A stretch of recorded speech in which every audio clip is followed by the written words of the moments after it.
সারা দেশে হামি টিকাদান কর্মসূচি উদ্বোধন করেন স্বাস্থ্যমন্ত্রী সরদার মোহাম্মদ সাখাওয়াত হোসেন।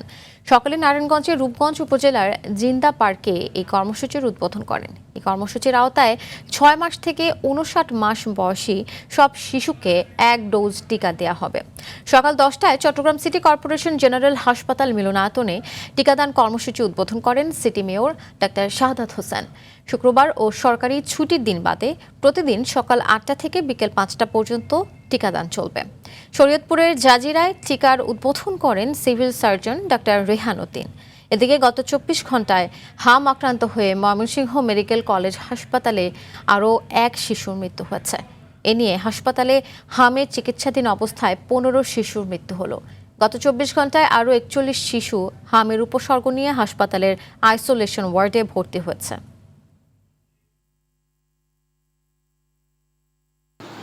আমাদের বাচ্চাদের রেসিস্টেন্স পুষ্টি দিন দিন কমে যাচ্ছে, যেই কারণে হামের মতন একটা ভয়াবহ রূপ আমাদেরকে বিব্রত করে ফেলতেছে।